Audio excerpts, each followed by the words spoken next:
Aujourd'hui en exclusivité. Ça veut dire, moi, qu'est-ce que j'aurais dû savoir avant de me lancer? La première chose que j'aurais dû savoir, c'est qu'il ne faut pas lancer plusieurs business. J'aurais dû savoir ça avant, mais c'est tard.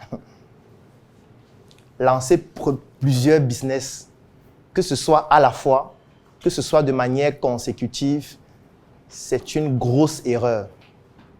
Très grosse erreur. Pourquoi? Parce que mon expérience m'a montré que les gens lancent plusieurs business dans le but de compenser les manquements des business précédents. Ça veut dire quoi? Ça veut dire que tu vas lancer un business, ça ne fonctionne pas. Ou ça ne fonctionne pas tel que tu le souhaites.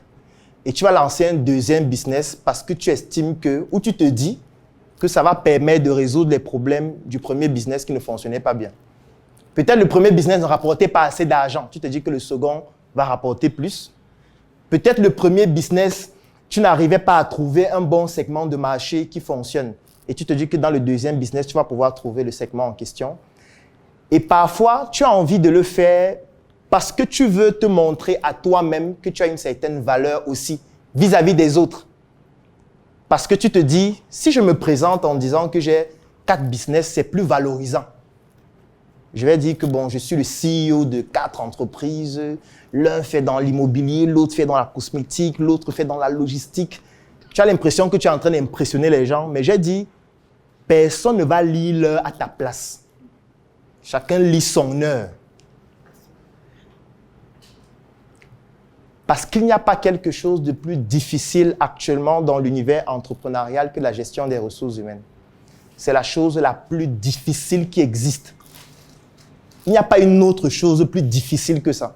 En fait, c'est tellement difficile et ça n'a tellement pas pu obtenir de par les scientifiques, de par les recherches, des solutions pertinentes, au point où on a abandonné la solution de résoudre ça pour partir sur une autre solution qui se substitue à ça, qui substitue ça totalement, qu'on appelle l'intelligence artificielle. Parce que moi, à un moment donné, je ne comprenais pas comment un État peut dépenser un budget supérieur au budget de tous les pays d'Afrique francophone, juste pour investir dans l'intelligence artificielle. Moi, je n'avais jamais compris, en fait. En fait, j'ai compris ça quand j'ai commencé à gérer 10 personnes, 20 personnes, 50 personnes, 100 personnes. Parce que quand tu gères les gens, en fait, tu comprends que parfois, tu as envie de les remplacer tous par une machine. En fait, tu as envie de leur faire un mail pour dire que, bon, comme ça ne marche pas, tu vois, voici ce qu'on va faire. J'apprécie beaucoup ce que tu as fait pour ce projet. J'ai adoré l'aventure que nous avons eue ensemble. Mais il y a un logiciel qui est sorti là. Je pense qu'il va plutôt continuer avec le logiciel là. Parce qu'avec toi, ça ne marche pas. Et c'est pour ça que les autres adoptent ça. En fait, pourquoi est-ce que c'est difficile de gérer les ressources humaines? C'est parce que ce n'est pas pour rien qu'une entreprise s'appelle une personne morale. Donc, ceux qui ont mis personne avant de mettre moral, ils ne sont pas fous. C'est parce qu'en fait, une entreprise, c'est d'abord une personne. Et une personne, ce sont ses émotions, ce sont ses antécédents, c'est son patrimoine génétique, ce sont ses connaissances, ce sont ses sensibilités, ce sont ses peurs, ce sont ses frustrations. Et en fait, c'est beaucoup de paramètres qu'on ne peut pas contrôler. Ça veut dire, quand vous créez donc une personne morale, vous prenez donc plusieurs personnes qui ont des émotions différentes, qui ont des frustrations différentes, qui ont des ambitions différentes, qui ont des rêves différents, qui ont une intégrité différente, qui viennent d'environnements différents, qui ont un patrimoine génétique différent. Vous les prenez tous et vous les mettez au sein d'une même entreprise qui a la personnalité que vous avez. C'est pour ça que ça s'appelle une personne morale. Parce que votre personnalité, vous la transférez inconsciemment ou consciemment dans votre entreprise. Chaque entreprise est à l'image de son promoteur. C'est comme ça. Même inconsciemment, vous allez transmettre vos propres valeurs dans l'entreprise. Que ce soit dans la manière de coacher votre personnel, que ce soit dans votre manière de concevoir des produits, que ce soit dans votre manière de communiquer, que ce soit dans la manière de rédiger les textes, ainsi de suite. Il y a de votre personnalité à l'intérieur. Il y a vos émotions, il y a votre sensibilité, il y a même vos frustrations. Ce qui fait que vous allez donc créer une équipe de 10, 15, 20, 30 personnes qui ont des émotions différentes, qui viennent d'environnements différents, qui vont se retrouver dans un même environnement et vous allez essayer de leur imposer de faire comme vous souhaitez, même inconsciemment. C'est pour ça que ça clash à chaque fois. Si vous avez une entreprise dans laquelle les ressources humaines fonctionnent de manière parfaite, cohérente, ça veut dire qu'il y a quelque chose de grave qui est en train de se produire. Soit ils sont en train de voler énormément et ils sont contents. Et du coup, chaque fois qu'ils te voient, oh vraiment, tu fais un travail exceptionnel pour l'Afrique. Oh, j'adore travailler dans cette entreprise parce que chaque matin, je suis fier du travail que je fais ici. Et je pense que je serai encore là même pour 25 ans. Je vais donner ma vie pour cette entreprise. Si tu as une entreprise dans laquelle tout le monde est content, fier de travailler, valide tout ce qu'on dit, ça veut dire qu'ils ont créé leur entreprise dans ton entreprise. C'est tout. Il n'y a pas une autre explication. Soit c'est ça, soit ils ont trouvé une autre stabilité dans ton entreprise qui ne correspond pas forcément à ce que tu prônes et à ce que tu veux développer.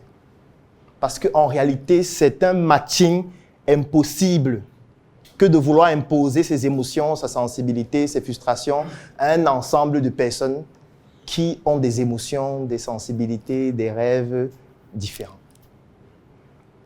Donc ça, c'est la première chose. Donc vous vous imaginez, quand vous créez une entreprise, vous créez déjà cette fracture. Quand vous créez une deuxième, ça se multiplie juste par deux. Quand vous créez une quatrième, une cinquième, une dixième, une vingtième, en fait, vous êtes en train de créer une prison dans laquelle vous allez entrer, fermer la porte et jeter la clé.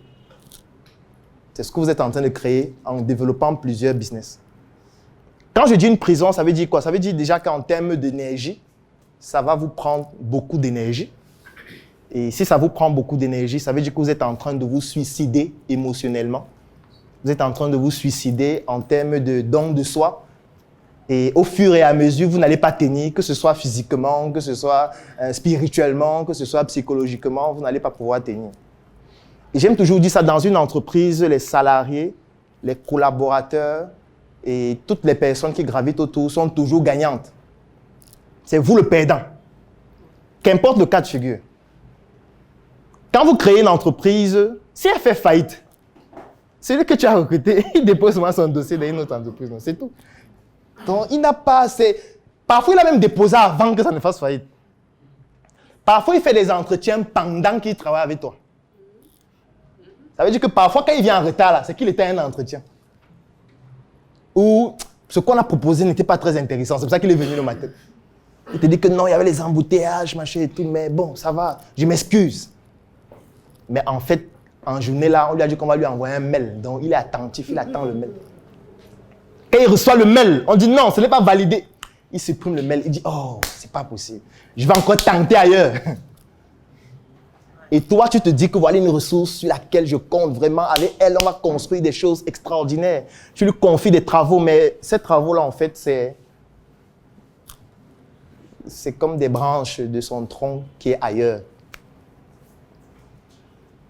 C'est difficile de travailler avec les gens. C'est extrêmement difficile. C'est pour ça que pour pouvoir préparer cette conférence, je n'ai même pas voulu lire un document, parce que ça ne sert à rien. J'ai juste voulu partager avec vous ce que moi j'ai fait. C'est pour ça que quand quelqu'un disait tout à l'heure, vraiment, j'ai vu que les trucs de couleur, ça marche. Moi-même, j'avais peur quand il disait ça. Il dit que hey, ça marche. Moi-même, ça m'étonnait. Qu'est-ce qui marche? Parce que si je veux me calquer par rapport à l'idéal que j'ai dans ma tête, en fait, rien ne marche. Rien ne marche. Toutes ces images sont mal imprimées. Donc déjà, ça m'énerve. La résolution n'est pas bonne, donc ça ne marche pas. La mission est simple. Voici une arme capable de changer le mindset du continent africain. Détruire l'obésité de l'inconsistance intellectuelle dans laquelle se cache le coffret VIP. Il possède une arme contenant 200 heures de formation et 8 ans d'expérience entrepreneuriale. Recevez le pouvoir de devenir une meilleure version de vous-même. Armez-vous de cette clé pour une réussite entrepreneuriale.